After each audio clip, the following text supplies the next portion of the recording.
Hi everybody, this is Shalu here. दोस्तों, आज के इस वीडियो में हम बात करेंगे आपके मेडिवल हिस्ट्री के प्रीवियस ईयर क्वेश्चन पेपर को। इसके पहले हमने आपके काफ़ी सारे क्वेश्चंस को डिस्कस किया था। उम्मीद है कि वो वीडियोस आपने देखे होंगे और पसंद भी किए हैं। तो मैंने पूरी प्लेलिस्ट बना दी चैनल पे, तो आप जाकर के वहाँ पे सारे वीडियोस को देख सकते हैं, जिससे कि आपको पूरी क्लैरिटी हो जाएगी। तो अगर आपको इसकी पीडीएफ चाहिए तो उसके लिए आप मेरे टेलीग्राम चैनल को ज्वाइन कर लीजिएगा, शालू बाजपेयी नेम से है। वहाँ पे आपको इसकी पीडीएफ मिल जाएगी। और अभी तक दोस्तों आपने चैनल को सब्सक्राइब नहीं किया है तो प्लीज़ गाइस ज़रूर सब्सक्राइब कर लीजिए, ताकि आगे आपको इस तरह की वीडियोस मिलती रहें। तो आज का हमारा जो पहला सवाल है वो क्या है, यहाँ पे देखिए, किस तुर्की शासक ने भारत में आपके 14 बार आपके आक्रमण किया था इस टाइम पीरियड में। तो यहाँ पे जो इसका आंसर है वो क्या हो जाएगा, महमूद गजनी हो जाएगा। ठीक है, ये आपके गजनवी साम्राज्य के प्रमुख शासक थे, जिसने आपके भारत में, मध्य भारत में 17 बार आक्रमण किया। कितनी बार? 17 बार आक्रमण किया। और यहाँ पे देखिए, इसने आपके जो गुजरात का सोमनाथ मंदिर है वहां पर आक्रमण किया था। और इसके बार बार आक्रमण करने का मकसद क्या था, उद्देश्य क्या था? यहाँ पे धन को प्राप्त करना था। तो उम्मीद है कि यहाँ पे आपको ये समझ में आ गया होगा। नेक्स्ट हम बात करते हैं। अब देखिए, ये भी आपका काफी इंपॉर्टेंट क्वेश्चन है कि कौन से युद्ध में जो विजयनगर साम्राज्य है उसका एक तरह से पतन हो गया। तो यहाँ पे देखिए, जो आपका तालीकोटा का युद्ध है उसके बाद आपके विजयनगर साम्राज्य का एक तरह से पतन हो गया था। यहाँ पे जो विजयनगर साम्राज्य है और अहमदनगर, बीजापुर, गोलकुंडा, बेरार, बीदर और दक्कन सुल्तानों के मध्य यहाँ पे लड़ा गया। तालीकोटा का युद्ध कब है? आपके 26 जनवरी को 1565 में एक महत्वपूर्ण परिवर्तनकारी यहाँ पे युद्ध था। इस युद्ध में जो विजयनगर साम्राज्य है उसकी यहाँ पे हार हुई थी। ठीक है, और परिणाम स्वरूप जो विजयनगर साम्राज्य वो कमजोर पड़ गया था। तो ये क्वेश्चन इंपॉर्टेंट है। तालीकोटा का युद्ध याद रखिएगा, 26 जनवरी 1565 है। नेक्स्ट हम बात करेंगे। नेक्स्ट हमारा एक क्वेश्चन यहाँ पे कि जयपुर के जो राजा हैं, ठीक है, महाराजा, वो आपके सवाई जय सिंह ने आपकी कहाँ स्थित वैधशाला का निर्माण नहीं करवाया था? नहीं करवाया था। ठीक है, ये नहीं है। तो यहाँ पे कहाँ पे नहीं कराया था? इलाहाबाद में नहीं कराया। तो उसमें जो ऑप्शन था उसमें मैं इलाहाबाद दे रखा था, तो इलाहाबाद में नहीं कराया था। यहाँ पर देखिए, इन्होंने आपके दिल्ली में, मथुरा में, वाराणसी में, उज्जैन में, जयपुर में आपकी पांच आपकी वैधशालाएं का निर्माण करवाया। जिसमें कि देखिए, जो सभी वैधशालाएं उसमें मुख्य जो भारतीय खगोल विज्ञान है उस पर आधारित थी। किस पे? खगोल विज्ञान पर आधारित थी। और यहाँ पे कैसा होता था कि जो सूर्य है, चंद्र है, उसकी सटीक भविष्यवाणी और अन्य खगोलीय जो घटनाएं, उनके लिए यहाँ पर इन भवनों का यूज करते थे। और वर्तमान में जो केवल आपके जयपुर में स्थित जो वैधशाला उसका परिचालन है।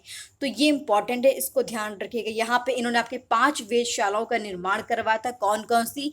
दिल्ली, मथुरा, वाराणसी, उज्जैन, जयपुर में। और यहाँ पे क्या होता था कि जो आपकी भारतीय खगोल विज्ञान पर आधारित था, जिसमें कि आपकी सटीक भविष्यवाणी होती थी। और यहाँ पे अभी वर्तमान में कहाँ पे चल रहा है? ये आपके जयपुर में चल रहा है। राइट, नेक्स्ट हम बात करेंगे। अब उसके बाद देखिए, ये नेक्स्ट क्वेश्चन हमारा, दीवान कोही के रूप में विख्यात कृषि विभाग किसके द्वारा बनवाया गया था? ठीक है, तो यहाँ पे इसका आंसर क्या हो जाएगा? मोहम्मद बिन तुगलक जी हो जाएंगे। इन्होंने आपकी जो दोआब क्षेत्र में कृषि की पैदावार को सुधार करने के लिए मोहम्मद बिन तुगलक ने अलग से एक, ठीक है, अलग से एक कृषि विभाग की स्थापना करी थी, जिसे हम क्या कहेंगे? दीवान ए आमिर कोही कहते हैं। क्या बोलेंगे?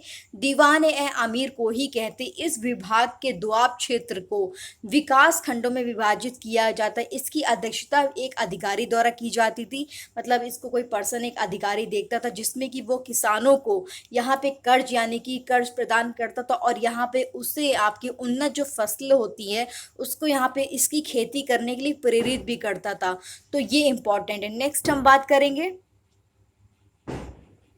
अब देखिए, यहाँ पे दिल्ली का पहला मुस्लिम शासक कौन था? तो यहाँ पर देखिए, जो इसका आंसर है वो क्या हो जाएगा? कुतुबुद्दीन ऐबक हो जाएंगे। ठीक है, यहाँ पे जो मोहम्मद गौरी का पूर्व गुलाम कुतुबुद्दीन ऐबक थे, जो आपके दिल्ली के पहले मुस्लिम शासक बने थे। और कुतुबुद्दीन ऐबक ने आपके गुलाम वंश, यानी कि गुलाम वंश की स्थापना करी थी, जो आपके देखिए 1206 से लेके 1290 तक यहाँ पे भारत के दिल्ली सल्तनत पर इन्होंने शासन किया था। ठीक है, तो ये इंपॉर्टेंट क्वेश्चन है। आपसे अगर एग्जाम में क्वेश्चन आता है कि दिल्ली का पहला मुस्लिम शासक कौन था, तो आप क्या बताएंगे? कुतुबुद्दीन ऐबक को बताएंगे। दोस्तों, नेक्स्ट हम बात करते हैं।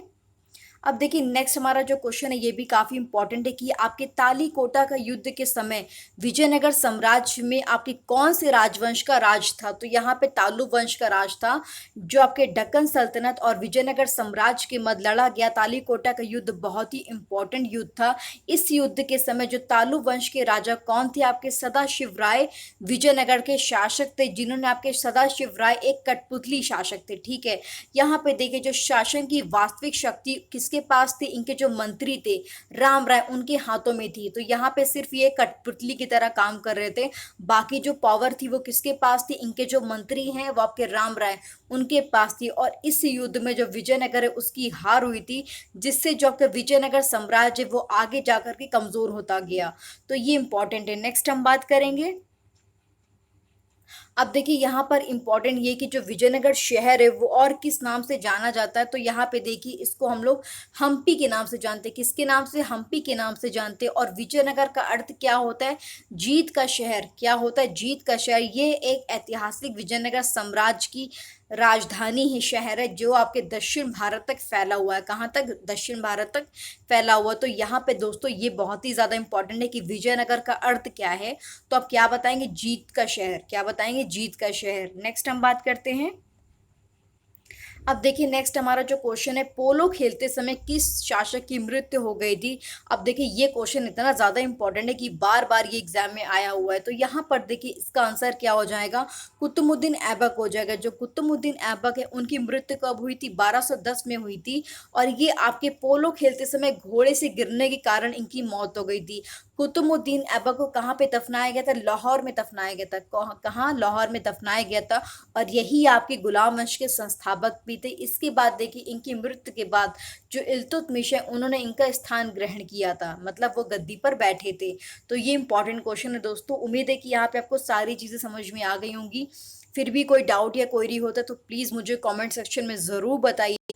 और दोस्तों अगर वीडियो आपको पसंद आता है तो प्लीज़ अपने दोस्तों के साथ भी ज़रूर शेयर कर दीजिएगा, ताकि दूसरे लोगों को भी पता चले कि यहाँ पर आपकी सारी चीज़ें फ्री में प्रोवाइड की जा रही हैं।